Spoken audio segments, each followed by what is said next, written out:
Welcome, ladies and gentlemen, to Action Indoor Sports Salisbury, where the 2019 Australian Masters Indoor Cricket Championships continue. The final series here in the over 35 men's division. It is South Australia up against Western Australia in this sudden death minor semi-final.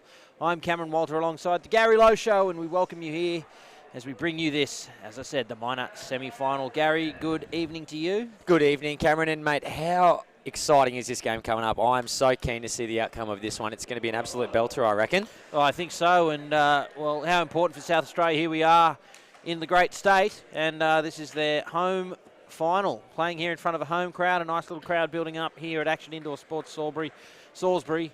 A great opportunity for South Australia and the 35 men's team to win their way through to the prelim final.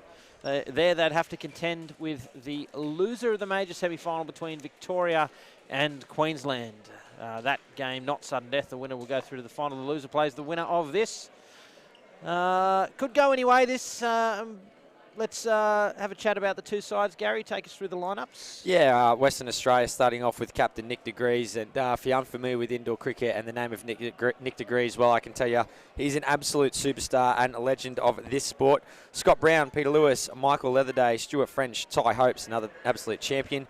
Vinny Sandhu, I'm sure he'll be wicket-keeping this evening, and watch out for him. He's an absolute weapon behind the stumps. And Stephen Russell.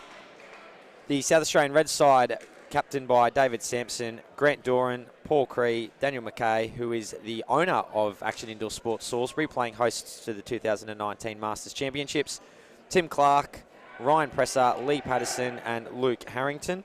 Those sides are coached by Mark Hullett from Western Australia, and the South Australian side is coached by Mark Harvey. The umpire for the game is Andrew Potts from Victoria, standing in another final. He's had a great tournament so far. Sure he's looking forward to this game. Now, as I said, it is sudden death indoor cricket, ladies and gentlemen. Everything on the line for these two teams. It was fairly close in the 35s division as all the teams vied for a spot in the final series. South Australia and WA squeaking in ahead, mere points ahead of New South Wales and North Queensland. So very tightly contested division. Not that much between these two sides. Should be an exciting game of cricket, Gary. Yeah, I think it's going to be a very, very close one. These two sides have been pretty consistent throughout. I mean, I suppose that goes without saying. You have to be to get into the top four. I know that South Australia are really up and about, and they're keen, particularly in front of this crowd. Cameron Walters pressed on it already, but it's a very healthy crowd over to our right. A lot of the locals have skipped away from work, and they've come down to Action Indoor Sports Salisbury to check out all the action. So I think there'll be a really good atmosphere in the Sports Centre. And the umpire looks ready to go, and South Australia are up and about doing the clapping. Sometimes we see a lot of New Zealand sides do that clapping together to get people involved. I think the Canberrans do that as well, the ACT sides. Cree gets us underway. Ooh. Keeper just took the bails there, I think. Yeah, some of the ACT sides have done it, but not like that. Not anymore, anyway. Vinny Sandhu is on strike. Scott Brown at the non-striker's end. Watching that ball go down the leg side is Vince Sandhu. Paul Cree bowling for the South Australian outfit.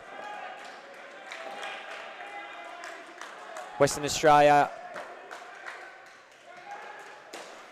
we'll be looking to score around the 80 mark. Oh, a bit of a mix-up, Cameron Walter. Lots of confusion there. There was a full toss driven straight into the fielder. That created the issue, a bit of confusion between the batsmen. I'm disappointed for South Australia they couldn't convert that, Lowy.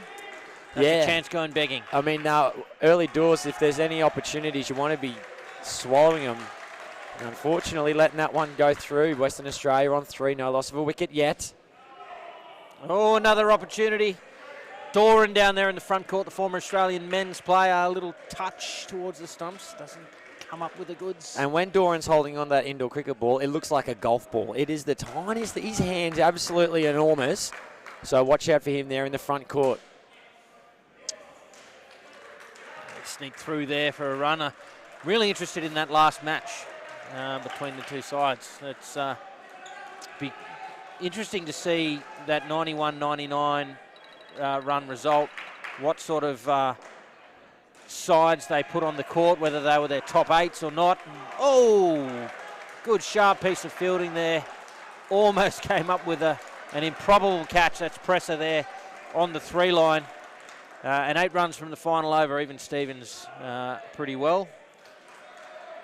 From the first over of this, the minor semi-final. We're here thanks to our partners Burley Seacombe, the gold standard indoor cricket ball, and our broadcast partner in Sportscast Australia, doing a great job. Bring you the images here from Action Indoor Sports Salisbury. And watching us through Facebook, YouTube, or indoor.cricket.com.au again, thank you for your company.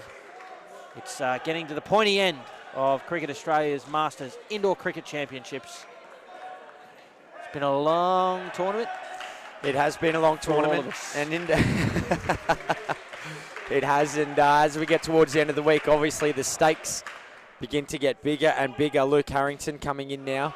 Oh, and that's gone over top of Dan Mackay. He's a real tall drink of water too, so if he can't get to it, it gives you some kind of indication about how tall it was. When these two sides met, Western Australia and South Australia Red, South Australia got the chocolates, 99-91. Western Australia in that game played without Ty Hopes and also played without Stephen Russell, so it was a slightly different outfit. Ty Hopes obviously making a massive difference there, I should say. The South Australian side's pretty much as you see. Daniel Papadimos played in that game. He's not playing in this one. Outside of that, it's all pretty similar. Yeah, Ty Hopes will be a big difference in the lineup, I think. Yeah, he's an absolute game changer. Yeah, he certainly is. Here's Harrington continuing, and a great shot that is there from Vin Sandhu.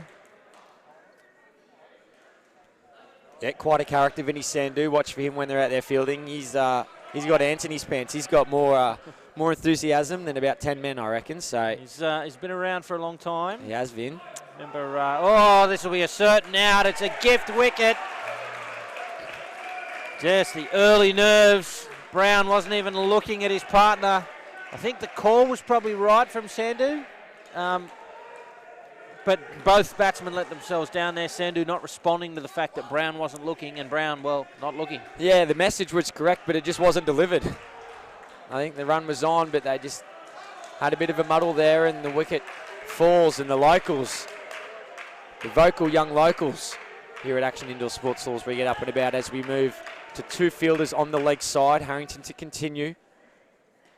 Oh, that's a very good call there by umpire Andrew Potts as well. Down the leg side, but well within that leg side line.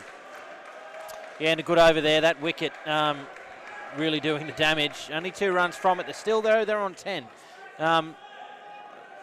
Well, I mean, sides that have reached the finals of tournaments like this, you don't think will let the loss of 1 wicket early derail their innings. So expect these 2 to knuckle down and get back on track. Scott Brown averaging 13.89 runs every time he comes out to bat, and Vinny Sandhu 11.33, making a combined total of 24 with change. And that's right on the money. I'll tell you what, if they can start off with 24, that'd be a huge win. They've done well here with 10, even with that fall of the wicket. Ryan Presser to commence the 3rd over of this game. And we're back underway. That's well done there by Brown. Short and wide. You expect nothing less at this level. Yeah, that'll be put away quite comfortably. Luke Presser only taking the 4 wickets from his 6 games. Being somewhat costly, I'm sure. That's off the leg. Presser conceding 68 runs.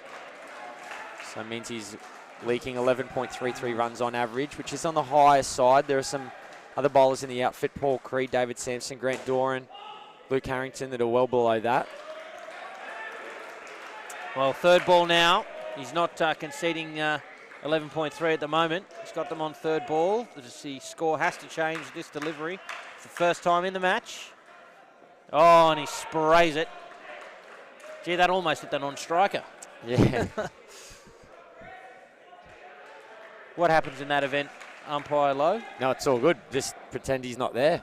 it hits the non-striker when that throw comes back. No, I mean the delivery. Oh, the delivery. Oh, yeah, sorry. Well, it's up and into the backcourt for 4. Vin Sandhu chancing his arm and getting some value for his shot. That's one of our special no ball, dead ball calls that occurs there. So nothing can be done as soon as it strikes that fielder. That's it. You get the 2 runs and nothing further. But if it strikes the non-striker? The non-striker? Yeah. That can't be a no ball. I'm not listening to what you're saying. Yes, sorry. I'm thinking about fielders. No. If it strikes the non-striker. Just a dead ball? What would you call? I'm just I've got you. Rolling, mate. I've got him, ladies and gentlemen. It's happened. It's happened, baby. The low show's on pause. You'd have to call it a dead ball. There's certainly no runs or anything like that. But it would have to be if a you dead got ball. runs for it, you just get away just with get it. bowling it. Yeah. I don't think I've ever recalled. I mean, I'm umpiring indoor cricket for an awfully long time. Not so much recently these days, but don't think I've ever seen that. Seen it hit fielders before plenty of times down in the front court, but yes, not the non-striker. So it is Daniel Mackay now. Mackay? I've never really confirmed which it is. Probably Mackay. I do know what it is, but I continually get it wrong. I just call him Daniel. Yeah. Man. Well, here he goes. Starts well. Gee, that's a good delivery. Just a little bit unlucky there, Mackay. That's just come off the legs at the right angle and spilled into the back court there. If he's going to persist with that line, he really needs 2 on the legs of these 2 batsmen. Instead, opting for a straighter offside field. See, again, that'll be runs. If you're going to bowl there, you've got to put the fielder have there. some support. Yep. And he's hit it on a dime, the first 2 deliveries, and it's been a waste. Again, straightish offside field. That'll be 3 now. I'm not sure what they're even arguing about there, but that's 3 balls where he's tucked it around behind square or it's come off the body behind square and they've scampered through for a single. Just as you say that, Cameron Ryder, they've been listening. Hopefully he gets it in the same spot. No, too straight. Chance at the top, though. Oh, direct hit would have found Brown wanting. Pretty handy hands there by Paul Cree as well at the receiver. He's had to dive far to his right to gather that one in. Good bit of receiving. Employing 2 on the leg. That continues. 2 deliveries left in this 4th over. False start, everybody. He's balked himself. See if he can get that line and length correct again. Yeah, he's... From the moment he put the second fielder over there on the legs of the batsman, he's put everything on or outside off. Yeah, it's a tough game, indoor cricket. It's brutal. Funny little mind games. Final ball of the batting partnership. Straight to Doran, and they're hip to his scheme and stay right where they are. They'll bank 24 runs, Western Australia, in this, the sudden death minor semi-final in the over 35 men's division here at Cricket Australia's Masters Indoor Cricket Championships. Thanks again so much for your company. We're coming to you from Action Indoor Sports Salisbury. Cameron Walter alongside Gary Lowe through Facebook, YouTube and indoor.cricket.com.au. Hello to all of our viewers right around Australia and the world. We know that there's plenty of support for both sides on the stream, on the broadcast. And it's a great start for WA, Gary Lowe. 24 on the board. They'll be very happy with that. Yeah, 24. You'd be taking that every day and twice on Sunday. That's an exceptional start. They did lose that 1 wicket, if my memory serves me correctly. Did they not? Looking at the scorecard there. They did lose a wicket. There was a run out in there the it is, second over. The second over. Yes, yep. I was sure they did, just couldn't see it. So that's really, really great. 24, certainly something they'll be happy with. They were averaging around that. This batting pair out here, Stephen Russell's averaging 13, and Peter Lewis is 9.25. So they'll be looking for something again north of 20. It's interesting, you know, the average score for Western Australia for the tournament's been 76, but they've peaked in the last 3 games, averaging 95. Well, that's finishing at the right time, isn't it? Yeah, that's bang on the money. If you're going to be good in one area and poor at one, you prefer it to be getting better towards the end as you get to the pointy end. Peter Lewis from a famous indoor cricket family in Western Australia. His brother, the former Australian men's coach, David Lewis. Peter I believe he's playing opens again this year for WA. He certainly did in the men's side last year. Still very handy even in the over 35s age division. He's a bit of a handful as a player. And Stephen Russell opens his account with a flat drive 2 on the onside.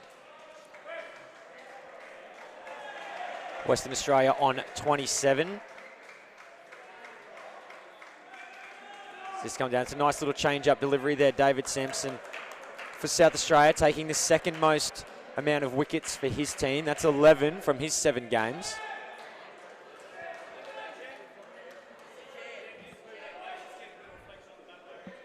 Just a bit of a complaint about one of the chair reflecting some light in the eyes of the batsmen while they're having that address. And remind you that the Cricket World Cup's underway, Lowy, and there's a game tonight, West Indies, Pakistan. That'll be live from 7:30 Australian Eastern Time. Did you see plenty of eyeballs on the World Cup? Did you see Ben Stokes' catch? I did. It was called the catch of the century. I don't think so. Oh, catch of the century. 100 years is a long time. Well, the problem is he misjudged it to begin with, right? So and he saved himself. That's right. So you got to lose points for that. That's a great shot from Russell to finish the over. Just speaking about the cricket here at Salisbury, 6 runs off that over. A good start to continue this for WA. Really interested in that stat you spoke about earlier, Lowy. 75 runs was their average for the entire tournament, but 95 in their last 3 games. That shows that they're really finishing in the right way. They've got their 8 together. They've got the partnerships they want. Everything's starting to click. I think 95 or somewhere thereabouts will be a really interesting total here. That might be too much for South Australia. Yeah, I think it might be a little bit tricky for South Australia to be able to manage that. I mean, anything with a 9 in front of it or north of that is very, very competitive. In the 35s, there's a lot of dot balls. So they got Presser bowling out their second over. That's an interesting ploy here. We're only in the 6th over, and he's going to be bowled out to his completion. Yeah, I like it. I mean, all too often you see coaches or captains, just try and manage the bowlers across 8 overs or 8 overs. But if you think the bowler's going to be effective, bowl them. Doesn't matter if it's first and third. If they think you're going to be effective, they need to bowl them. I see that Stephen Russell is hitting the ball well, but obviously carrying an injury there. He doesn't look that comfortable moving between the wickets. So I wonder if that'll play a factor at all if South Australia can get the ball in hand. Pressure continues. Lewis is on strike this time. Chance. Oh, and fumbled. There it is. Russell slow to get to the keeper's end. They had an opportunity there, did South Australia. Yeah, and I say this with the absolute greatest respect for the Masters athletes, but towards the end of this particular tournament, you do see a few of the bodies, and they are beaten. They're being held together by blue tack and sticky tape. And this is the 35s. These are the young pups when it comes to the Masters tournament. And, the body after a whole week of playing and diving, and that is well down leg side. We could have been talking about hitting the non-striker with a delivery, and then you would have thrown to me, and I wouldn't have known what to do. Well, we would have been waiting with bated breath to see what umpire Potts would do. Yeah, it would have been the solution for us all. Final ball now, Presser for the innings, and driven well and even better fielded by Presser. That's an important little save there. If he didn't get hand on that, I think that would have snuck through to the back net for 4. So just a single to finish the over, but another good one for Western Australia. They've been batting, well, I have to say, impressively so far. The loss of 1 wicket, that came in the form of the 2 batsmen in one place in that first pair. They didn't let that bother them at all. They've kept the scoreboard ticking over across all 6 overs, and they now find themselves on 38 with 2 overs remaining in the second partnership. Yeah, it's a confident start from Western Australia. They haven't been seen to be giving too many opportunities away. Presser's gone for 16 from his 2 overs. He has an average 11.33, so he's gone slightly above that. Tim Clark's going to come in. He's got a reasonably handy run run conceded average of 9.5. Hasn't taken too many wickets, just the 5 from his 6 games. So again, another interesting ploy. 2 on the legs. Left arm over the wicket. Reach for the gap, but a chance, and again it's It's just not going at the stumps. The keeper's having to reach for it, Lowy. Yeah, and, at least he's bowling to his field, which is good there from the number 6, Clark. And they've got the tall timber at the front there. It looks like Lee Patterson, and can't quite see who the other is. I think it's David Sampson, possibly. Oh. Which position are you talking about? Right down there at the front. That's going to be interesting to see. I don't know if there's a replay of what just occurred there in the middle of the pitch. No. What happened? Talk us through it, mate. Oh, there was Paint a picture with your words. I'm not a wordsmith, but a bit of argy-bargy there between Peter Lewis. One of the fielders, I can't quite recall who it was. But, just getting back to what I was saying, it is David Sampson down there and Lee Patterson at the front. Big, tall guys. They can get their hands to the ball, but that service needs to be somewhere remotely close to the stumps. The wicketkeeper having to dive left, right and centre for them. Slower delivery. It's been picked off. Oh, great piece of fielding, and what a spectacular run out. Ryan Presser, thank you very much. That's almost as good as it gets. He did all the hard work as we look at the replay. Cameron Wilder, talk us through this gem. Well, the drive was flat. He's dived across to his right. A nice, tidy little clean pickup. And from his back, he's thrown the stumps down at the top, direct hit.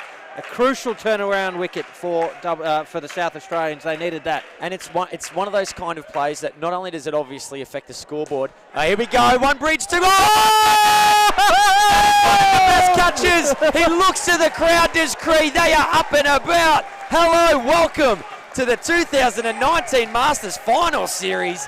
Yes, sirree. 2 amazing wickets in 2 balls. Take a look at this on the replay. Look at the dive. It's just out of the frame. It was that far. He was in the air well before he left the frame and takes a screamer in his right hand just that far above the deck, Gary Lowe. And didn't the crowd love that? Oh, and Cam, I was just about to say as well, you usually see that catch, that run out that Presser did, not only does it have scoreboard pressure as it takes the runs away, but it also gets your team up and about. It gets that motivation going. You have a bit more pep in your step, and you usually see a second wicket in quick succession. I didn't have enough time to say it because the second wicket just fell. So you quite often see that with outstanding plays that lift your team, and obviously a brilliant catch by Cree at the back, but Presser was the one who got the ball moving as Grant Doran's going to come into bowl now. Wow. Hasn't that changed things in a big way? Western Australia are right in the box seat. Now all of a sudden they find themselves still looking comfortable after 8 overs. Please understand, 31 runs isn't overly bad. But the skin was well ahead, but now they find themselves back down to 7. Yeah, just an amazing turnaround and off the back of some incredible fielding. WA haven't done a lot wrong. No, and the dismissals that there were as Grant comes in, Grant Doran, shouldn't just use first names, comes into bowl. They were maybe 10% chances to be out. Yeah. That the slightest chances to be, and 2 in a row they've gone bang, bang. Beautiful stuff. And now they're on 3rd ball. Doran's bowling. Comes down from a bit of height, does Doran. Oh, he's put it well down leg side, and that's a let off. A wicket there really would have turned the screws on WA. He's got some serious levers, does Grant Doran, and that ball's coming very quick. He's got the span of one of those wind turbines you see up on the hills. Look at him. Just comes in. Whoosh. Chance at the top. McKay can't hit the stumps. South Australia are up for this, Cam. They're up for this in a big way. Just going to say those 2 wickets certainly put a bit of spark in their efforts. The challenge now, though, for them is to maintain that. Don't want it to be a roller coaster of energy. They need to be consistent. A chance at the top, but they sensibly call no despite the fumble from Cree at the back. 3 balls remain in the batting partnership now. Yeah, you're quite right in what you say. It's one of those things, you don't want that mass injection of adrenaline and passion and for it to peter away over the overs. You need to stick with it. It's hard, but that's one of the challenges of indoor cricket. That's a great shot from Peter Lewis. He's not going to let those 2 wickets face him in the slightest. Doesn't look like he's even broken a sweat, I've got to tell you. He's too much of a seasoned campaigner to allow that to get him down. It's flat, there's a chance here. Oh, the South Australians like it. Umpire Potts does not. It was tight.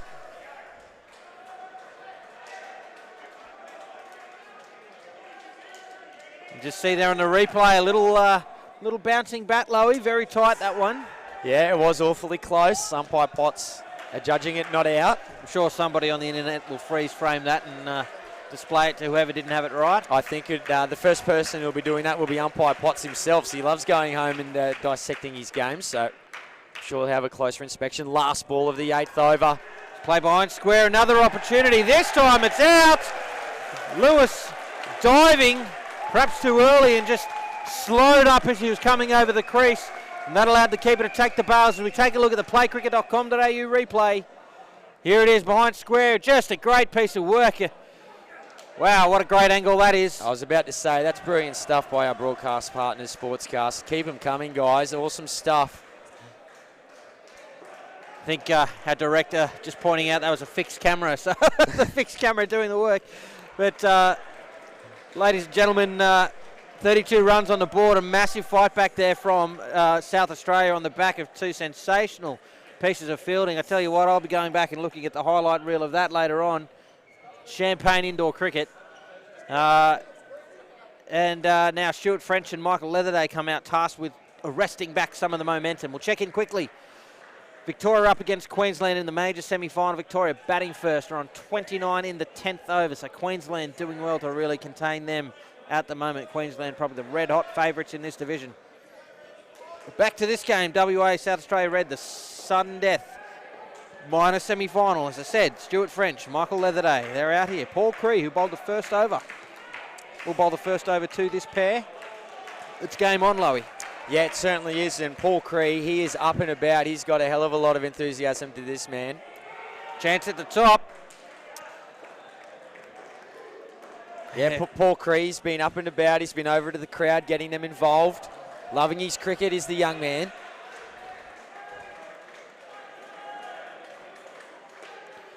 Yeah, it's a couple in a row. The flat shots there around the point, backward point area. They're in the game over there, Lowy. I think we might see a couple of run-outs coming that way, or from that direction. Yeah, the front court, that's Tim Clark and Grant Doran on the offside. Bit of action happening. Daniel McKay's done really well to get to that good feet position as well. So he's able just to get the ball and then automatically turn and throw at the stumps. That's good. All he has to do now is hit them. That's the next trickiest part, isn't it? Yeah.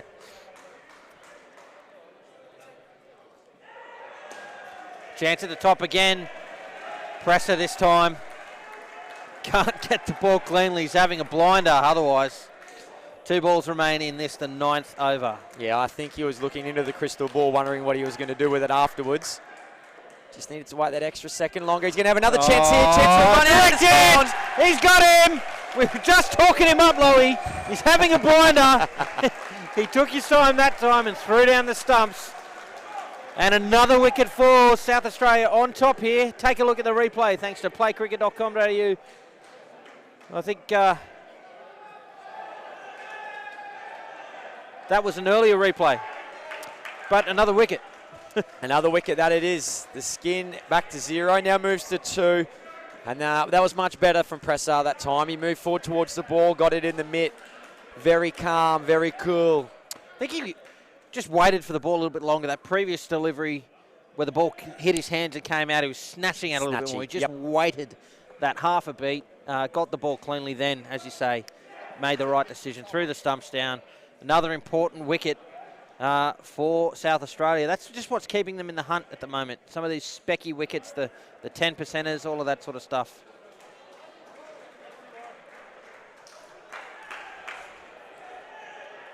Yeah, it was always going to have to be the case at South Australia. We're going to have to take their half chances, but we're talking about 1/10 chances at the moment. They are ones that you would be definitely able to forgive them if they didn't take the wicket, but they are getting them. They are taking them. And the striker just asking what side of the wicket the bowler's bowling from. You don't actually have to tell anyone what side of the wicket you're bowling from. And yeah, it's a pet hate of mine. When I umpired Gary, I just wouldn't acknowledge it. Just never. No.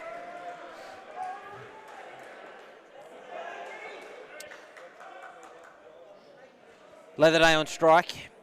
Harrington continuing.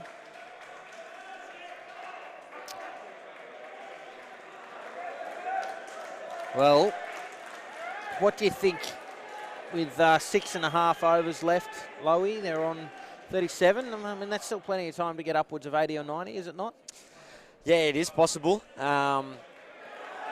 Is it likely? I don't know. I think South Australia are really on top at the moment. It's certainly achievable. There's no doubt about it. Yeah, there's ample time, ample deliveries in which to score a total of that magnitude. You know, looking at the way they're going at the moment, I think it might have something with a 7 in front of it. That's off the leg. They'll appeal because they're indoor cricketers. A third ball opportunity presents itself now for South Australia. Again, so the score must change after 2 consecutive dot balls within a pair. An opportunity here to pounce for South Australia. What can Harrington produce? Oh, well done to Michael Leatherday. Just gave himself enough room and just out of reach Dan McKay there to help himself to 2 runs and see off that third ball scenario. 1 ball remains now in the over.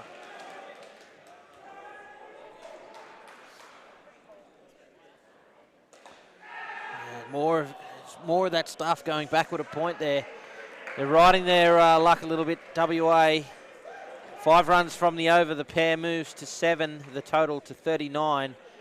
And, well, South Australia still on top. Those regular wickets, Lowy, keep that fire in their belly, does it not? It's kind of the fuel that keeps going, and every time you take a wicket, you're throwing an extra log on it. You're just keeping it burning. And that's what they talk about in indoor cricket when they say you're batting your opposition out of the game. What they mean by that is, you know, you're just hitting your 2s and you're taking the fielders out of it, and the morale from the fielding side goes down and you bat your opposition out. At the moment, though, the South Australians aren't allowing that. They're taking their wickets and they're just throwing the log on the fire every time, just keeping it burning. Keeps that little pep in their step, keeps the motivation up, keeps the high fives going and the huddles happening. And that's what you want. It's hard sometimes when you don't take a wicket and you're so far removed from your teammates. There's 80 on the court and you don't even get within arm's length of a mate. But at the moment, it's all good. There's a wicket that's happening every so often, and South Australia are deeply involved in this one. Here's Lee Patterson. Oh, Doran using his height, almost creating a wicket there from nowhere. Single to Leatherday off the first ball from Patterson. Just didn't get enough purchase on that one. He's got big hands. I don't know how he's missed it. They're enormous hands. They're like kickboards. Chance at the top. Gee, they're sharp in the field. South Australia, they're just, I mean, sure, they'd like to be hitting more than they are, but the fact is they're getting the ball somewhere thereabouts the stumps just about every time. So puts a little bit of doubt in the minds of the Western Australians, makes them run harder every ball. Again, edge backward a point.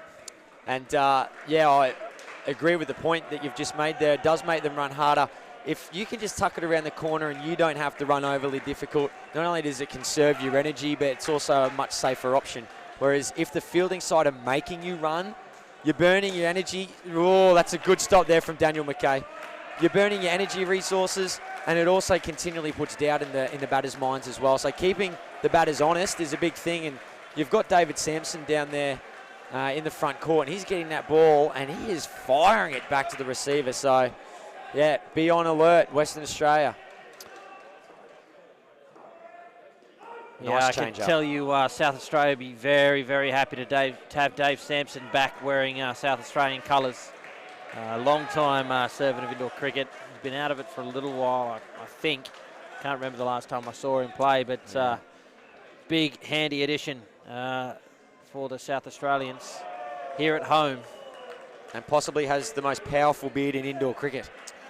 It's a serious looking one. It is. I think Nathan Rennie, well, certainly at this tournament, Nathan Rennie would probably give him a bit of a run.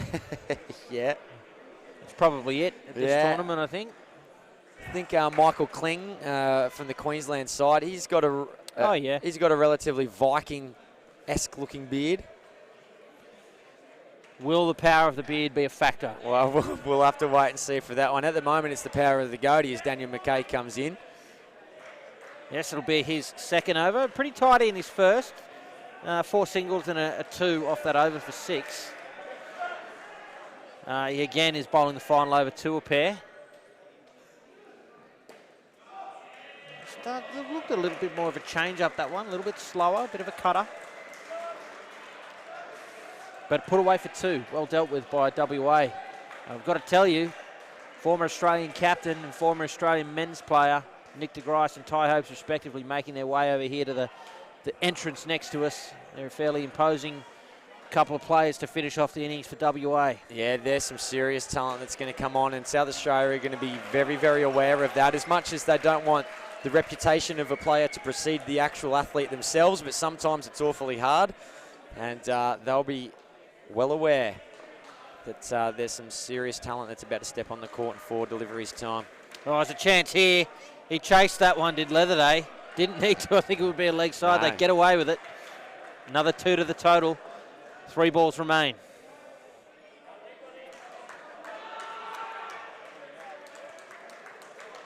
Very healthy crowd now here at Action Indoor Sports Salisbury. It's through to the gap, a chance at the top, a direct hit. Would have been tight. Again, you're just seeing these throws to the stumps. They're in the area, in the zone, but just not enough direct hits. If they were hitting half of what they're throwing at the moment, WA had been in some serious trouble. 2 to come. Nice change up. It's out. You called it, Lowy. The change up cut away, and another edge backward a point hits the back net and falls into the diving hands of the fielder. What a wicket that is. You see here on the replay, thanks to playcricket.com.au, he did a great job, judged it well, read it off the net, and that's an important wicket in the final over to this pair. Yeah, that was pretty handy. That was one of my favourite players of all time, Dion Muir. He used to be an absolute legend down in that little front corner. That was Dion Muir-esque, moving very quickly to his left. That's a big wrap. Oh, isn't it? Just that one play. Not saying the player is. And a sneaky run. Well, that's a bit unkind, isn't it? The ball's hit the non-striker, the return throw, and they've turned around and run. And a impolite. leg side wide called as the re-ball. So have it again. This is the final ball again. No run this time, despite a bit of shenanigans in the field. And they get back to 17 runs at an important wicket there in that the 12th over there from Dan McKay. But 49 runs on the board for Western Australia, with Nick de Grice and Ty Hopes coming out onto the court. Interesting 4-over period we've got coming up, ladies and gentlemen, as we continue to bring you the over 35-man minor semi-final between South Australia and Western Australia from Action Indoor Sports Salisbury. Once again, I'm Cameron Walter alongside the Gary Lowe Show. Hope you are enjoying our coverage. Thanks to Burley Seacombe and our broadcast partner, Sportscast Australia. Lowy, how do you see it? 49 on the board, 4 overs to play. Yeah, well, as we discussed about 4 or 5 overs ago, when I projected a somewhat conservative total, I think it's still going to have a 7 in front of it. It's going to be 70-something, I feel. I'm astonished by the statistics that are in front of me here at the moment, and I can scarcely believe it. So Ty Hopes has played 3 games this tournament. He's only scored 26 runs. That's an average of 8.6. And Nick de Grice has played the 8 games and scored only 44 runs with an average of 5.5. Wow. Now, that just doesn't seem to make sense to what I know about indoor cricket, as Ty Hopes has been forced back to make his ground. So if we're going from this, they're only averaging 13. Now, we're talking about Nick de Grice and Ty Hopes. I mean, that cannot be right, but apparently it is. Yeah, well, interesting statistics there. As Doran continues, this is his 2nd over. He pushes that one well behind the legs of the left-handed Hopes. Now, regardless of what the statistics say, I'm sure that these 2 batters will get 20 for their batting partnership. Well, look, my suspicion is that the wickets that they've lost have come from run-outs. I know that there's a couple of injuries out there. It makes it a bit slower between the crease. But that's my suspicion. We'll see whether that happens in this innings. But if they only get 13 per statistical average, South Australia will be stoked. Ooh, it's up. It's a chance again for Presser. Well, the throw was just a little lollipop that time. He normally has a zing at the stumps, doesn't he? It took a while to get there, and by that time, Ty Hopes is well and truly safe as that ball gets thrown back to the wicketkeeper from Cree. I love these replays, Lowy. On the replay, you see that was much, much closer than it appeared to the naked eye. Maybe if they'd appealed with a bit more gusto. Yes, well, I was talking to a particular umpire off air about certain appeals, and although it's not the reason why dismissals are given, but a more robust appeal certainly does help. Wow, you're giving away all the umpiring secrets on the broadcast today, aren't you? I'll tell you what, like, if I'm umpiring and only the wicketkeeper turns around and goes, oh, did he hit that? How's that? Oh, it would take a brave umpire to give that out, I reckon. If the players themselves aren't sure that it's out, if they're not convinced, it makes it pretty hard to convince the umpire. Well, I remember you in this game, Lowy, pointing out, oh, they're appealing because they're indoor cricketers. No, they're appealing because of what you just said. Thank you very much. 6 runs from Doran's second over, and the score got you there. Scores moved to 55. Move the rook to EH, checkmate. Gone. Scores on 55, 6 runs from the first over, as I said. Not a bad start for WA. Very watchful in that over, I thought. 3 big overs coming up in this match. Yeah, very much so. Here's Clark to Degrees. Leaves it. Yeah, Nick, as I said, former Australian captain. I think he captained on one tour, but was a stalwart of the Australian side for a number of years, I think. Well, I know he was on 6 tours. There's a period of time there in the men's division where he was probably one of, if not the best front court fielders in the world.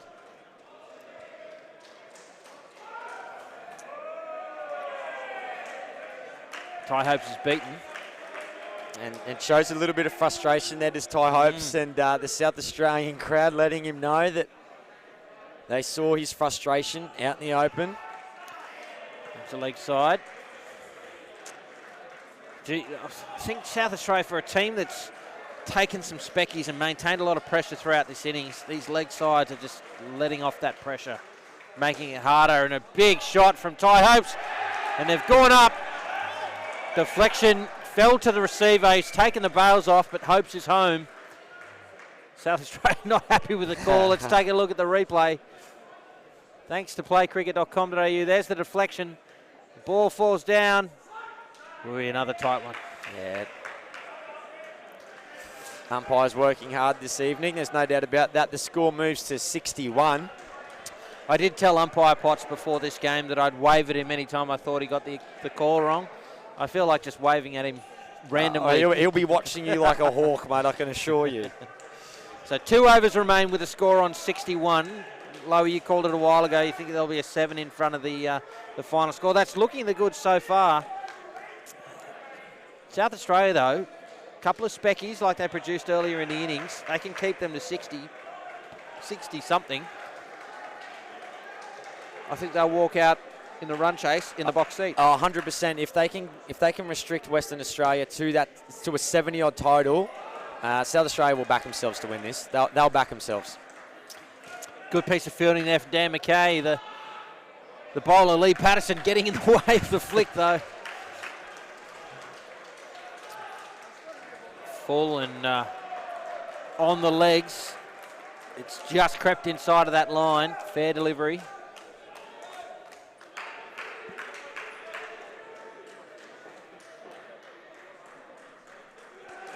Ooh, one got a bit bigger on Nick Degrees than I think he thought it would, and it's another dot ball. They're on 3rd ball. Finding it hard to score, these two. Can they safely see off this 3rd ball? Here's Patterson. Yeah, it's too much experience there from Nick Degrees. Just happy to almost paddle that down into the ground. Safe single, just see the situation away. Yeah. You got to get up pretty early in the morning to pull the wool over Nick Degrees' eyes, and he's just too experienced for that. He won't allow 3 consecutive dot balls. He's called leg side. Ty Hopes, very good vision, knowing exactly where his leg side wide line is. And a lot of players do. You'll see them when they take guard at their heels, and we'll just see where he does now. Yeah, his heels are right on that leg side wide line. So they know if it's anything outside of that, that's pushed through for 4 runs, Cameron Walter. Yeah, fantastic push that was. Didn't try and overhit it or anything. He's just placed that in the perfect gap, sent it into the backcourt for 4 runs, an important 4 runs at that. 9 runs from the over, despite being on 3rd ball in the middle of it. They've moved their partnership to 21, and Lowy, that's 8 above of the stats. And yeah. they've moved the score to 70, so your prediction's looking good at the moment. Well, it looks to me like Hopes is, they're having a conversation with the sideline. I hope that's just a tactical discussion and not because Hopes has aggravated an injury or anything like that. He is getting some attention on his knee from the Western Australian trainer. While that happens, we have 1 over remaining from Dave Sampson. And just check in with the other semi-final taking place right now, the major semi-final between the first place Queensland and second place Victoria. On the line, a spot in the final or a spot in the prelim final. Victoria have finished their innings and scored 59, so Queensland will feel like they have a red-hot chance of chasing that down in that final. Again, the winner will go straight through to the grand final. The loser will take on the winner of this, the minor semi-final. Sorry, mate, go ahead. Sorry, I was just about to say, while we had a bit of a lull in the battle here, talking about what may happen when South Australia come out to bat. Western Australia currently sitting on 70. We'll see what happens in relation to the next 6 deliveries.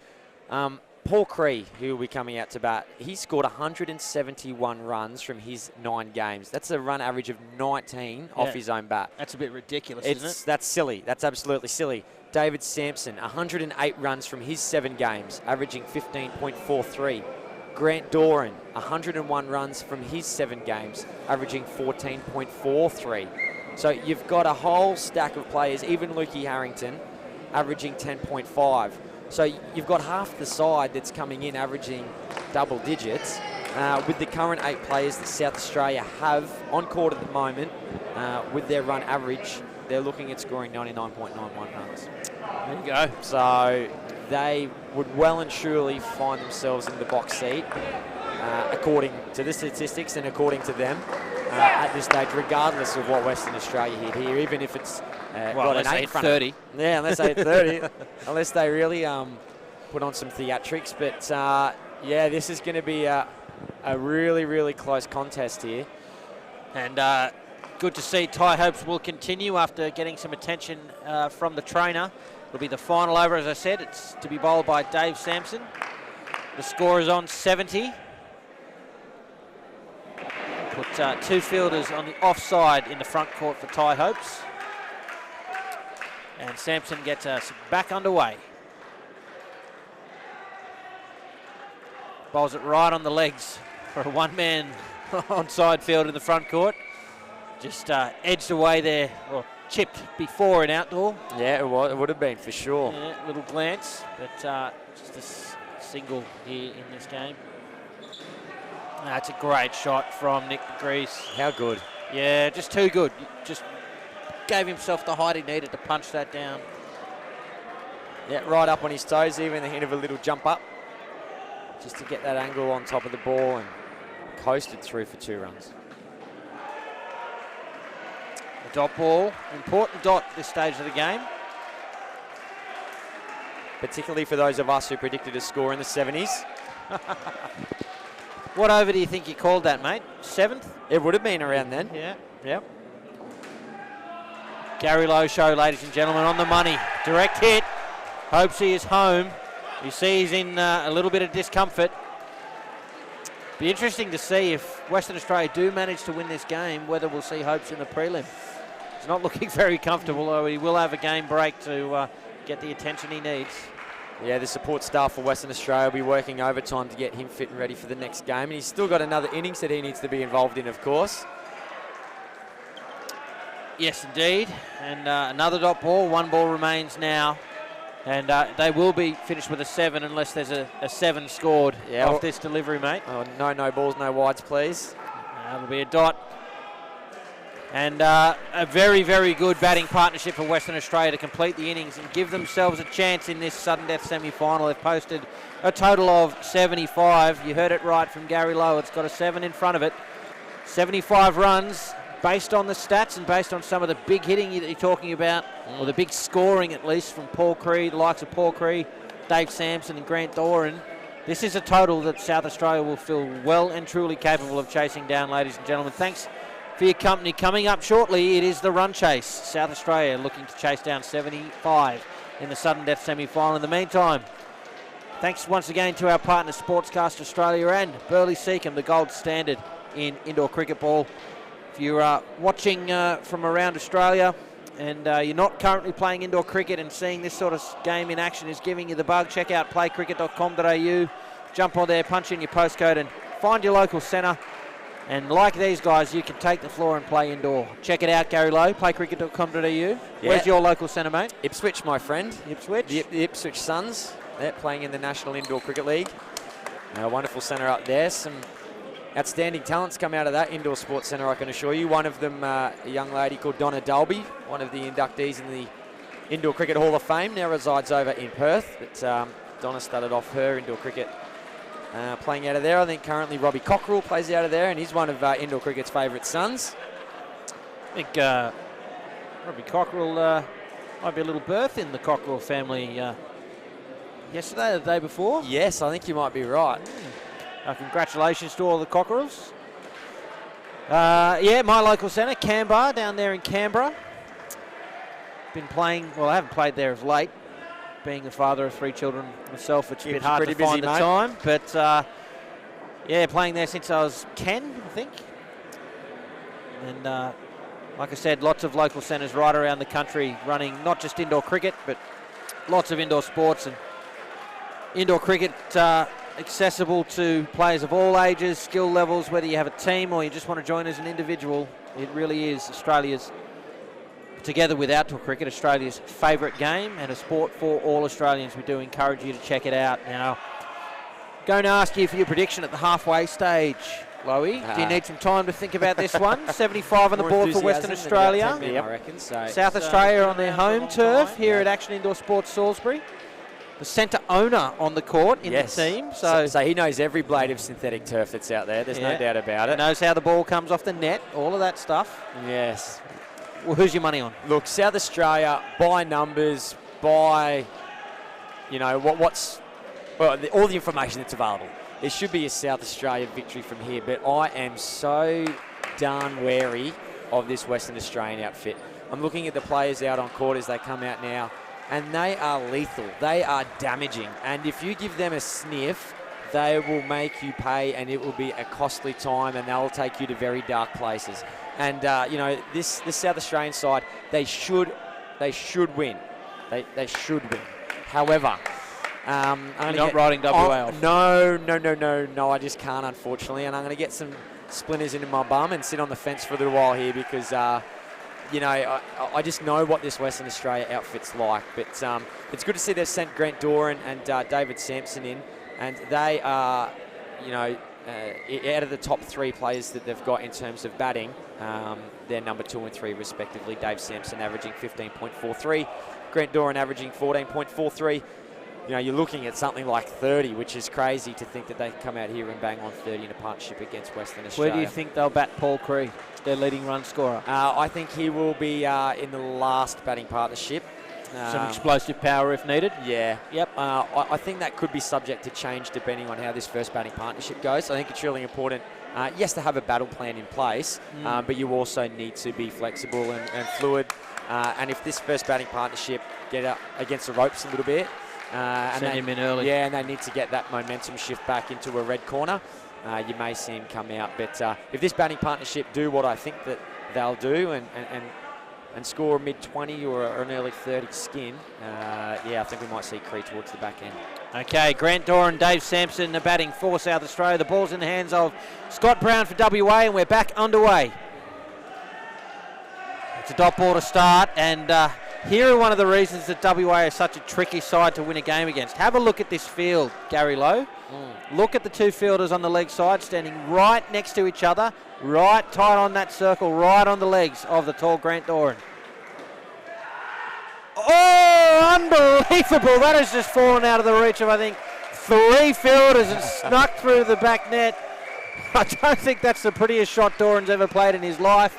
but he'll be happy with 4. No, it looked like a shot that come out of the sand bunker, that one. It's just lofted up and about, and everyone had an opportunity. Almost all 8 players on the court had an opportunity to catch it. Here, 4 safe, 4 runs. Great shot. Sampson showing his class there, and just a little fist pump to his partner. Yeah, I'm really interested in the strategy. They've got Degrees and Hopes right next to each other.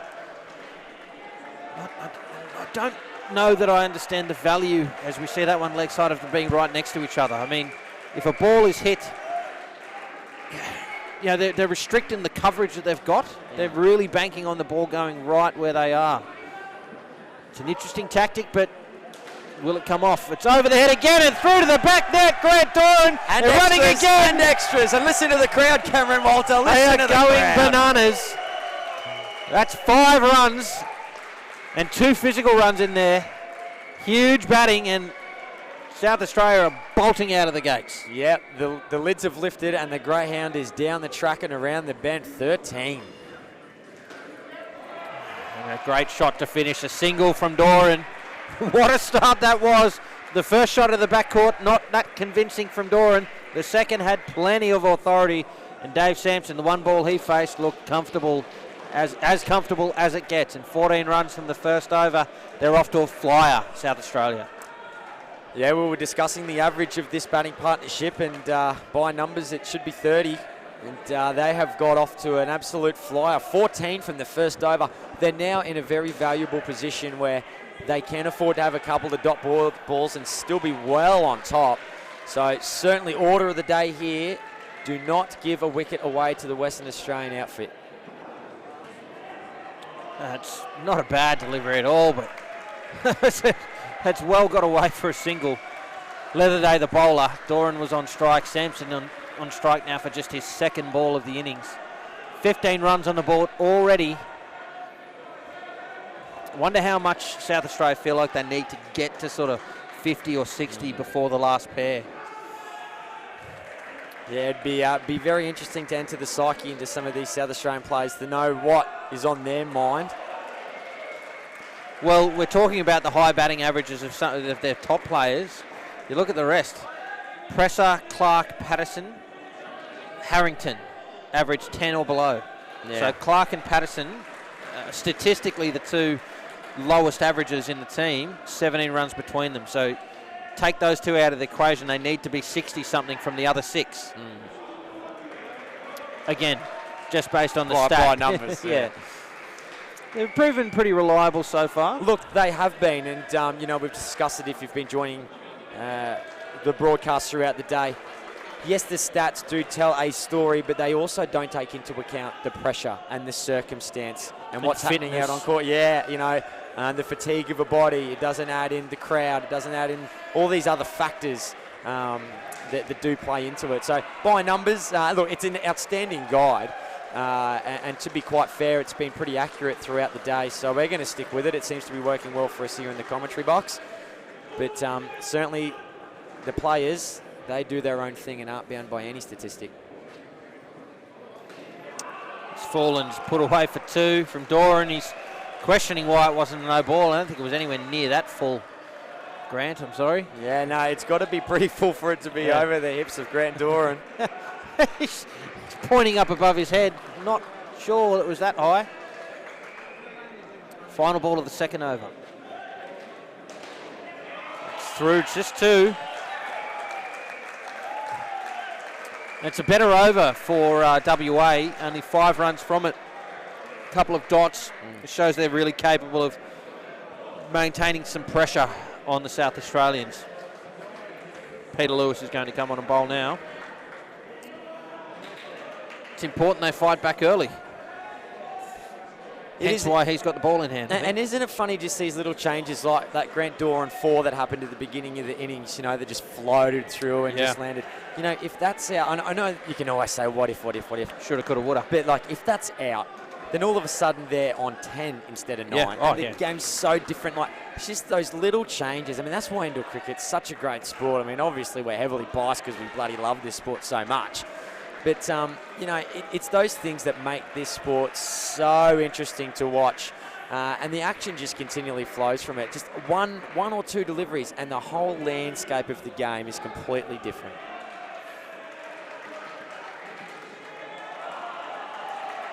So a good shot. I'm not quite sure if that caught the net. Looks like it did. They moved to 21. Yep. And yes, the indoor form of the game, the sport of cricket, is very dynamic. See them persisting with the Hopes and Degrees sort of side by side there on the leg side of Grant Doran. Punch down the court for a single. A good piece of fielding from Lewis, but Doran only really needs to take 2 steps and he's there. He's owned pretty quick. I think Doran's a unit of measurement in South Australia, isn't it? How tall's Doran? 1 Doran. 1 Doran.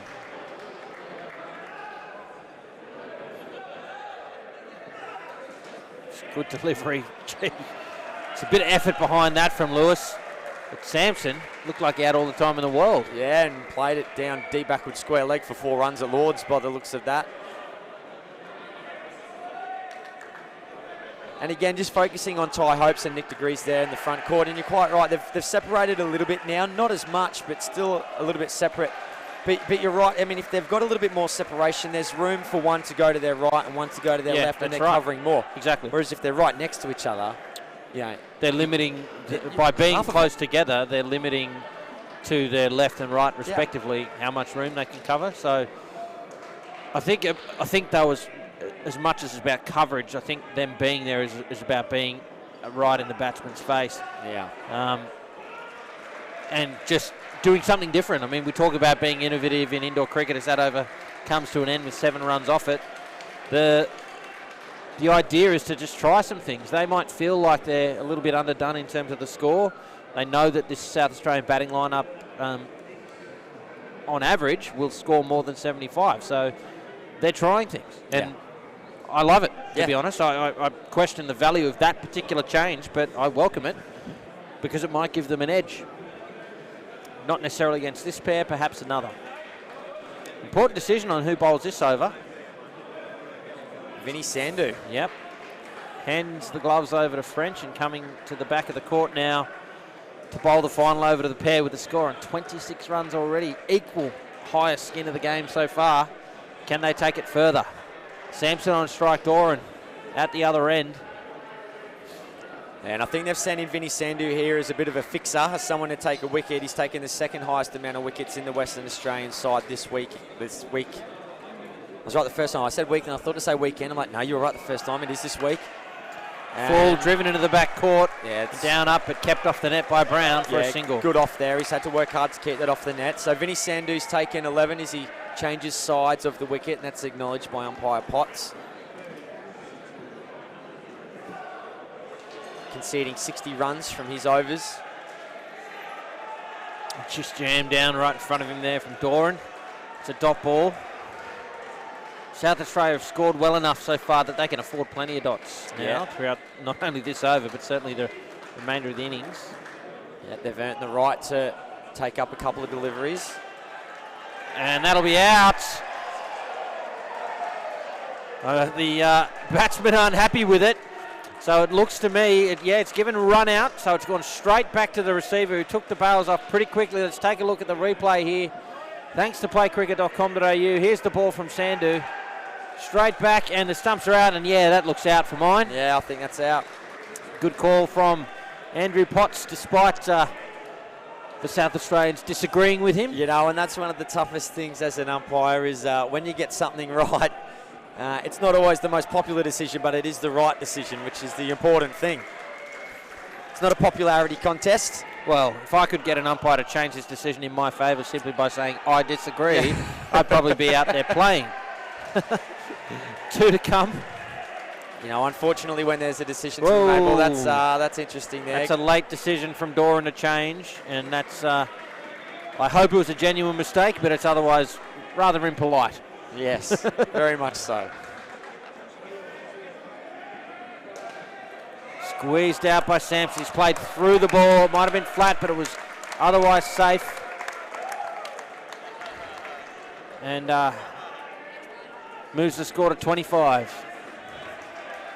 Final ball now.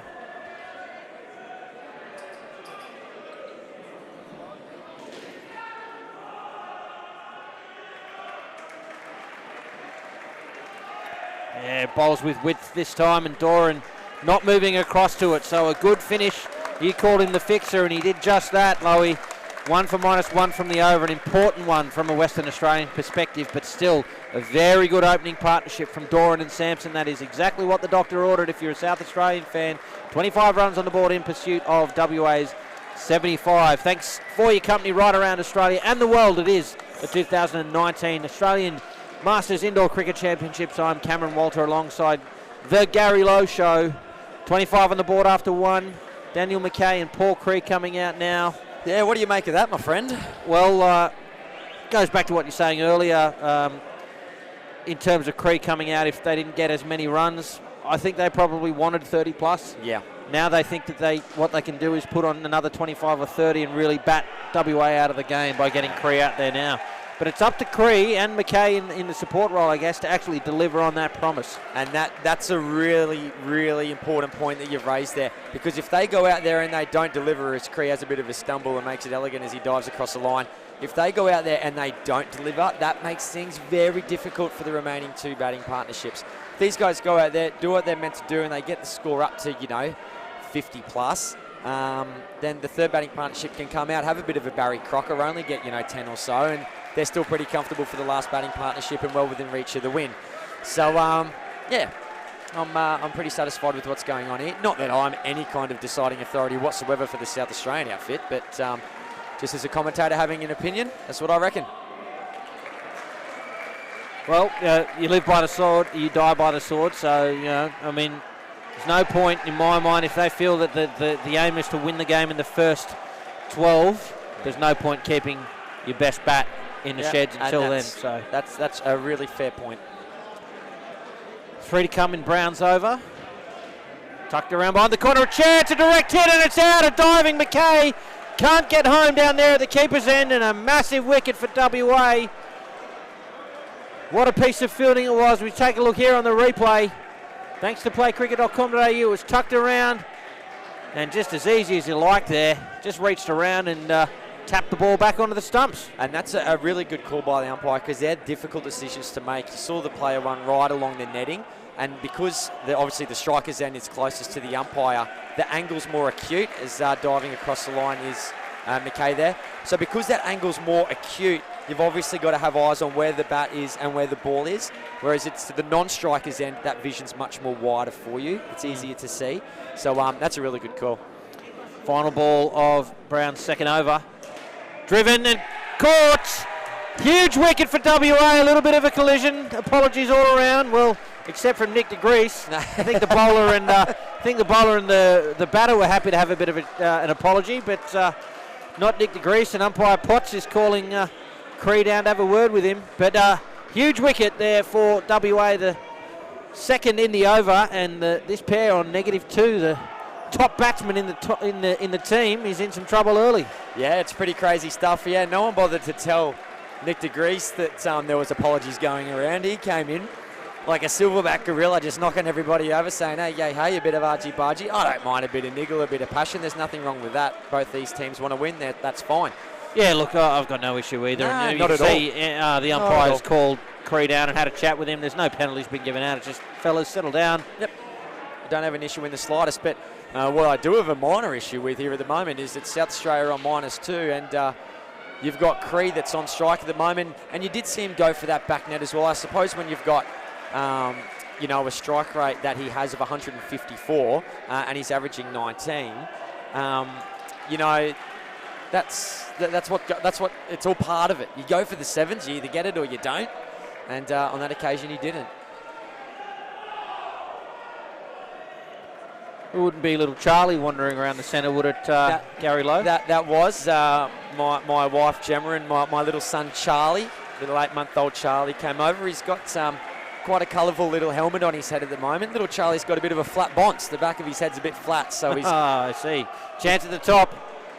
So he's got a little stack hat on for the next month. So as his growth spurts go, his head will turn into a nice round head like me and you, Cam Walter. I don't know how round my head is, but yes, little Charlie, this is his first time at an indoor cricket centre. So welcome, little Charlie Lowe. Pleasure to have you here, son.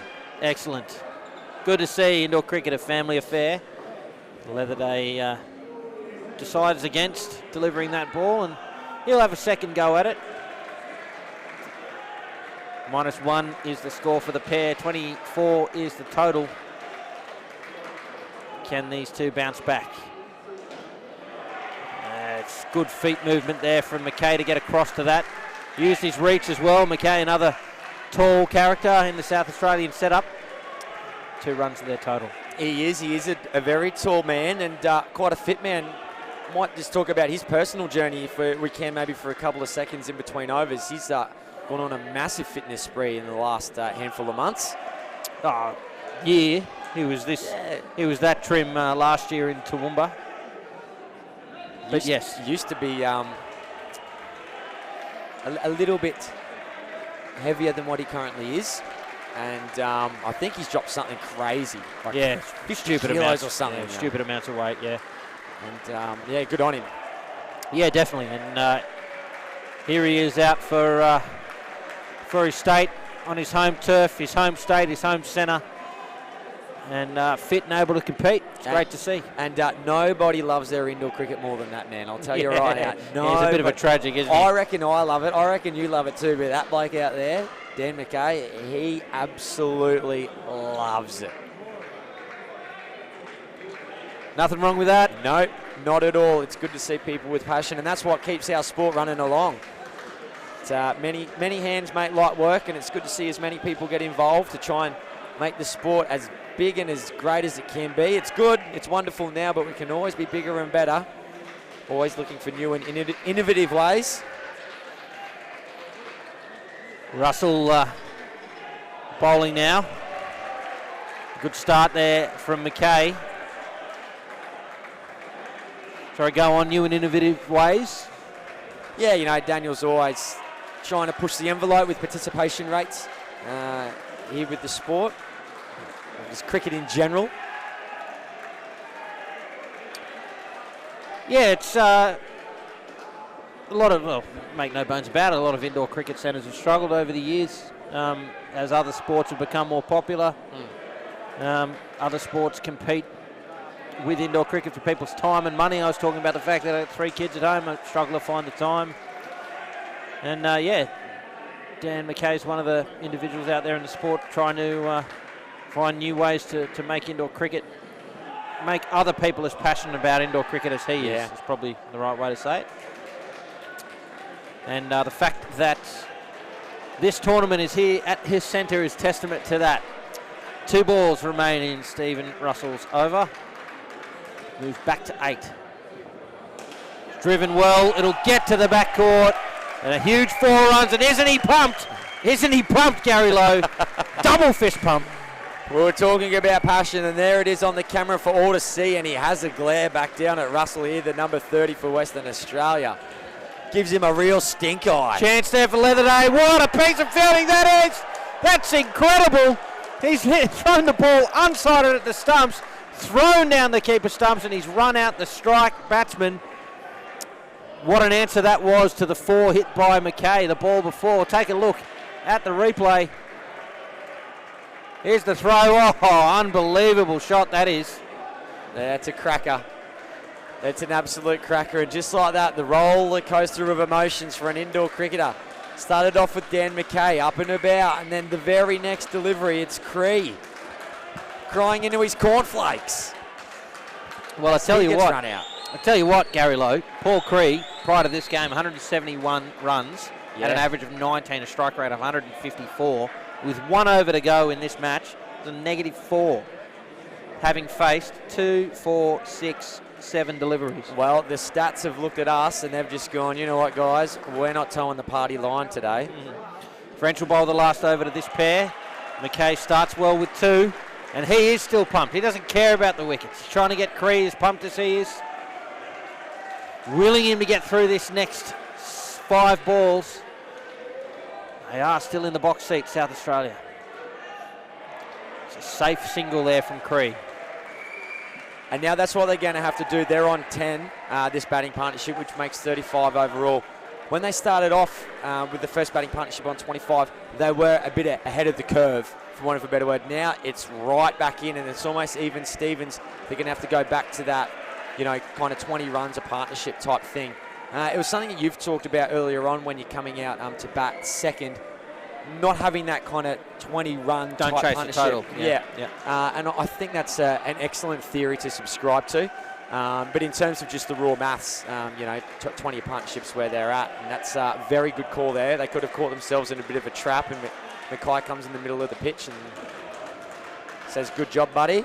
Maybe a few other words in there. 2 to come now in the second pair, almost halfway through the innings. It's edged and caught. Creed looking to send the ball to the backcourt and loses another wicket. WA staying right in the hunt here.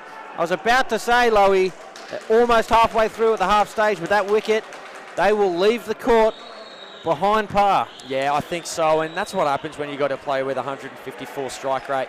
That's a enormous kind of hitting array that you've got, and they don't usually settle for the ones or twos. They love the back net, and that's what's happened there. That's the kind of shot that he needed to play the last delivery instead of throwing the kitchen sink. Look, easy to say in hindsight, easy to say when you're sitting behind a mic just judging everybody. Mate, you're the Gary Lowe Show. It's your job. Yes, you're quite right. 34 runs on the board, just slightly less than halfway there. You see Mackay talking to Clark and Presser now, who are tasked with continuing this build towards the total and keep South Australia in this tournament. How about WA? South Australia threw their big guns in second. WA have just stayed in the hunt. A wicket, 2 wickets in the first over, a wicket in the third and a wicket in the fourth. 4 wickets for the pair, really pegged them back. And WA have given themselves a red-hot chance at winning this match. Yeah, Western Australia scoring 75. Western Australia in the last handful of games restricted New South Wales to 67. North Queensland restricted them to 12. South Australia Blue restricted to 34. Even North Queensland, quite competitive in this division, restricted him to 73. So, that's the last 4 or so games, and it's all been under this total of 75. Yeah. So Western Australia do have the ability to keep teams under that 75 total as that ball goes down leg side from Nick DeGrees. Yeah, his first over for the match. Tim Clark's on strike. Ryan Presser is at the non-striker's end.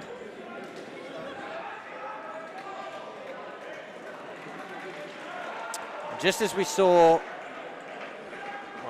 I don't mean to keep singling him out, but just as we saw Cree perform below his average, so the opposite of expectations. Because that's happened, we now need some of the other players from South Australia who are averaging less than 10 to defy those expectations for South Australia and produce a few more runs. They're only 40 runs away with some 7.5 overs left, so plenty of time. Oh, there's ample time. And again, third ball. Indoor cricket can be simplified. It is a very complex sport. Well, watch this third ball come in. Oh, look at that. Vinny Sandhu telegraphed that last Tuesday. Have a look at this on the replay. You watch as the bowler's coming in. Vinny Sandhu takes a cheeky little step across to his left, and that's exactly where the ball goes. He takes the stumps. You got to love it when a plan pulls off like that, don't you? That's the champagne indoor cricket. Beautiful stuff. He saw Ryan Presser before he got up for breakfast this morning. That was sucker punch play, that was. Yeah, it surely was. And, you're quite right in what you say. If a player underperforms in some areas, there's certainly no reason. The law of physics don't apply to everyone. And Ryan Presser averaging 10.83. He's certainly capable and able to score more than that. Tim Clark averaging 8.5. At the moment, they're going to need every single one of them runs, and then some. Big appeal goes up. Oh, huge appeal. Huge appeal. Potts not at all interested. Look, my view of the fact that WA aren't that perturbed by the fact it was turned down was that was just pure theatrics. Yeah, it must have been. And Vinny Sandhu, wicket keeping. Talk about every time chance if he hits here. No. Vinny Sandhu, you do not often see at a national championships wicket keeping with 2 wicketkeeper's gloves on. One of them's quite thicker one, looks to be more of an outdoor format of the game, and the other one seems to be more an indoor type glove, if that makes sense, so he can throw the ball. But you don't normally see a wicketkeeper at this level with 2 gloves. Yeah, I think my recollection is it's something that Sandhu's done for a while, but yeah, you're right. It's not what others do. As that over comes to an end, -2 from it. A great over from the former Australian men's captain. And now here's Peter Lewis. Yeah, I think you do. I mean, look at that throw coming back. The glove's certainly not slowing him down to any extent. But, yeah, I think it is something that he traditionally does do. That's his general play.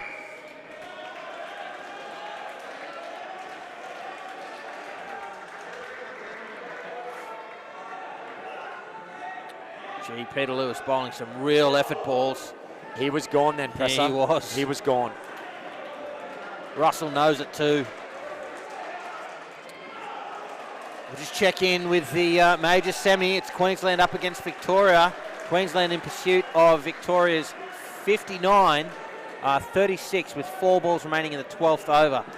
So Victoria is staying in the hunt over there. Interesting times in indoor cricket, Gary Lowe. Yeah, both courts, there's plenty of action happening and the crowd's starting to fill. And why wouldn't it fill? Friday night, this is all the action you'd ever need. And as we get towards the pointy end of this national championships, the pressure begins to build, the expectation begins to rise. And the heart rates all around the country begin to go up.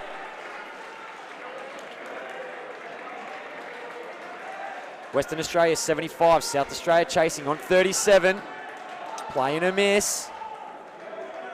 Yeah, I think WA might get the feeling that they can win the game in this pair here. Yep. Another couple of wickets across the next 13 deliveries, and they are well and truly in the box seat. So suspect we might see a bit more attack coming from them. Oh, an opportunity, and it's out! Another wicket falls, just a tiny little tap back into the keeper, Vince Sandhu. And Clark is short of his ground. Another wicket falls, a huge wicket for WA as they start to take control of this game. And Cameron Walter, just adding to what you've said, this batting pair at the moment out here, they do not look comfortable to any degree. You know, they're very pokey, they're proddy, they're very tentative. Not only are they getting a few black eyes and a few left hooks to the kidneys at the moment up against the ropes, but they just don't look comfortable. They don't look settled. They don't look comfortable or confident. And that is a bit of a mixture for bad times ahead for South Australia for this batting partnership. They're going to have to dig deep here, Presser and Clark. Dig very deep. Well, they've got Ty Hopes to contend with now, who just bowls wrong-uns. Oh, I mean, just. He bowls them well as a stock ball from a big height as well. They've gone up for the catch. Sandhu with a big appeal, and then the okay. Yeah, fair enough. Yeah. Third ball now. He'd be a good used car salesman, wouldn't he? Chance it falls safe. They get away with it. And Cameron Walter at the top of this innings before the South Australian side came out to bat, talking about what we thought would transpire here and who was going to win and if South Australia were going to get across. And I mentioned that Western Australia could take this team to some pretty dark places, and at the moment it's a pretty dark little place that South Australia are in for this batting partnership. It's exactly what I was afraid that Western Australia would do. That's why I was sitting on that fence, because this is what they can do to teams. They can just suffocate them, and that's what's happening as we come into a third ball. Too short. Good fielding. Top end, there's a chance. No, gee whiz, that was happening left, right and centre on that play. Great over though from Ty Hopes, .2, .1. They, South Australians though I suspect would be happy they got away without losing a wicket there. Critical over now, the fourth over to the pair. 5 overs remain in the match. The score has gone nowhere in this pair. They're on 35. Vinny Sandhu bowled a brilliant first over, took a wicket. 1 for -1. If he could produce something like that again, the South Australians will have it all to do. Yeah, this final pair. This is starting to get a little bit scary here. You'd like to see him get 10 off this over, but I don't think it's going to be doable with Vinny Sandhu. It's a well-played shot for 1. Sandhu does the tidying up off his own bowling. Although I think not 9 more runs. That's what they want, South Australia, or that's from an outsider's perspective. That's where I think that they need to head. That'll give the last batting partnership 30 to chase. It's into the gap, a chance at the top. The flick's wide.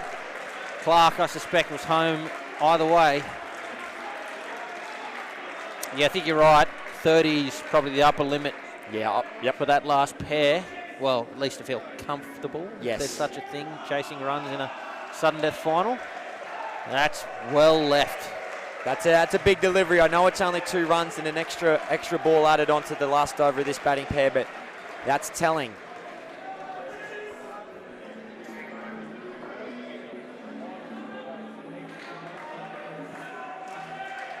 Is there a bat on that? No. Thought that might have been edged onto the legs there, Lowy. I suspect WA would have appealed had it gone to hand. You can bet your bottom dollar, sir.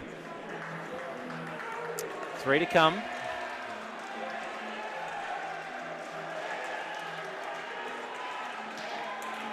Chased it, stop ball.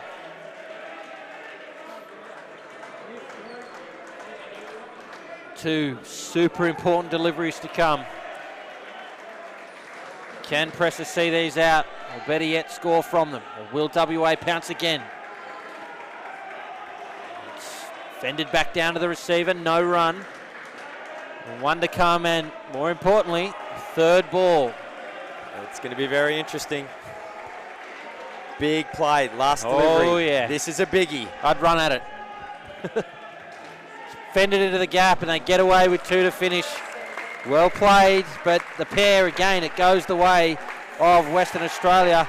The score moves to 43, so the last pair, they'll need 33 runs to win the game. Peterson and Harrington. Have they got it in them? Well, stay tuned and we'll find out, ladies and gentlemen. It is the over 35 men's sudden death minor semi-final here at the 2019 Australian Masters Indoor Cricket Championships. I'm Cameron Walter alongside the Gary Lowe Show, and thank you for your company as we bring you this game and indeed the entire final series here from Action Indoor Sports Salisbury. All thanks to our partners at Burley Seacombe and Sportscast Australia. A quick check-in with a major semi. Queensland need 15 runs from 13 deliveries.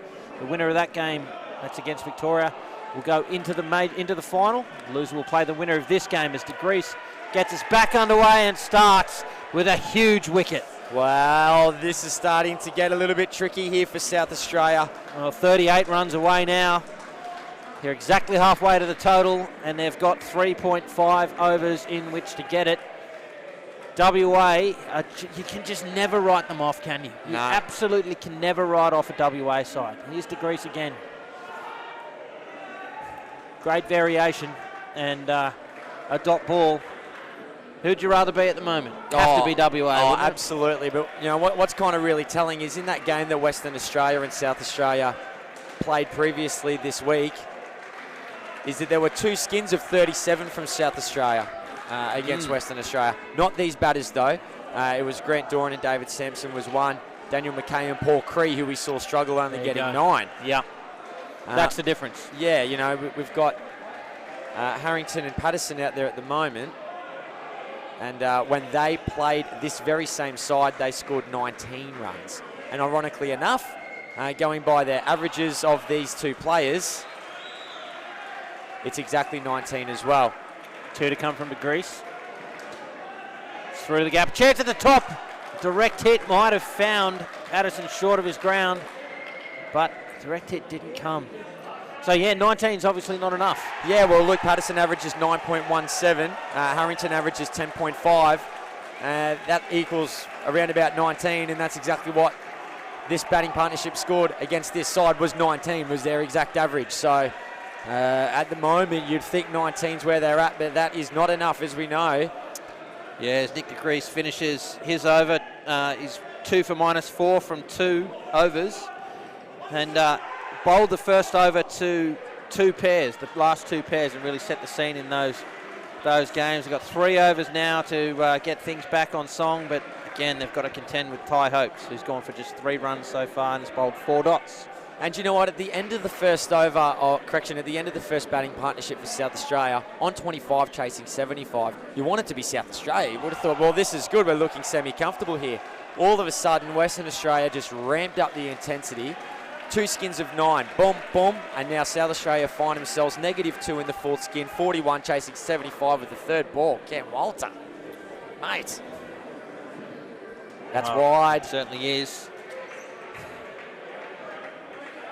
Queensland will need 15 runs from 6 deliveries against Victoria. What a turn up that will be if Victoria do indeed win the game.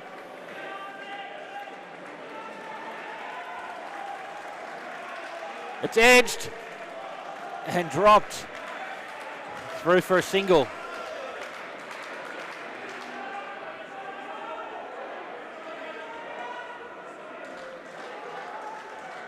What can Harrington do? Driven straight back to the receiver and a dot.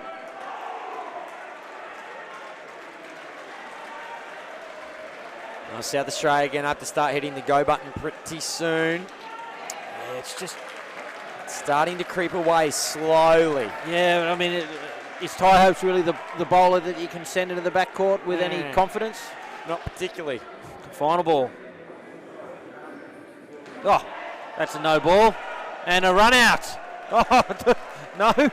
The throw's just hit Sandhu. Yeah, they get away with that. That's lucky. Yeah. It is indeed a no ball +2, so very handy 4 runs there off the final delivery from Ty Hope's. An uncharacteristic 9 runs off that over. They move to 7 for the partnership. Still a long way away from the total. They've just got 2 overs remaining with which to chase this down, and they need 26 runs in total. It can be done. We've seen it done. But unfortunately, we're asking them to score more runs in 2 overs than any of their batting partnerships have done in 4. I think they have to wait till the 16th. They have to give themselves an opportunity to win in that over. So this is not the over to go. Tucked around, they've got to go. Just a single. No, 2 runs, caught the side net. Every run is so crucial at the moment. 2 balls remain in the major, 10 runs for Queensland. Russell continues on this court. Let go by Harrington, it'll be a dot.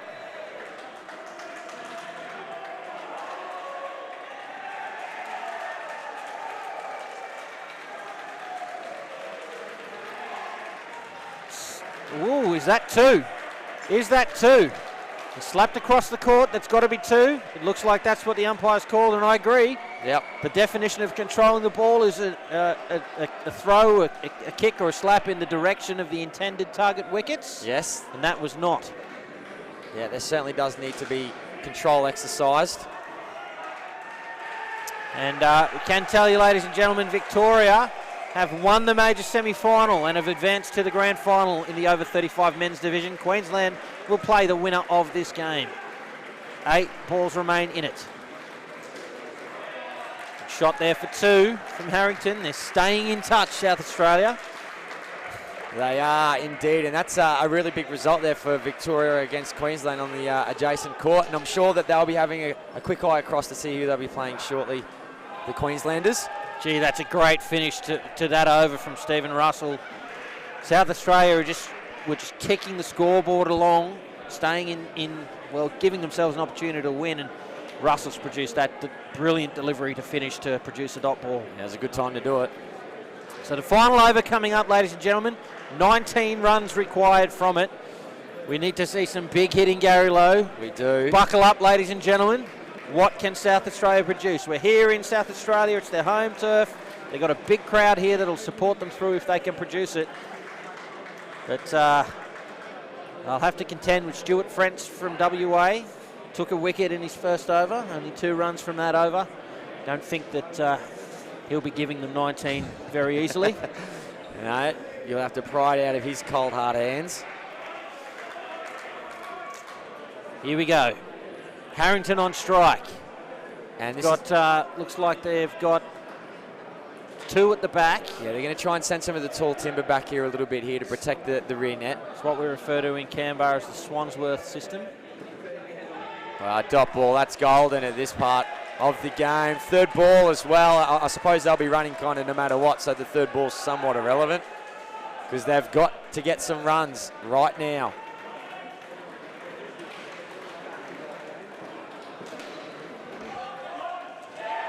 And it's out, and that'll be the game. That's the deal sealer for Western Australia. Just making no mistake there. They had all the time in the world. Yeah, nice clean gather. Flick back to Brown at the stumps, who made no mistake and affected the run out. It's all too difficult for South Australia now. Here's the shot. Nice and clean, and that is out. Replay thanks to playcricket.com.au, where you can find your local centre. 4 balls remain now. Swatted into the back court. Just 2 though.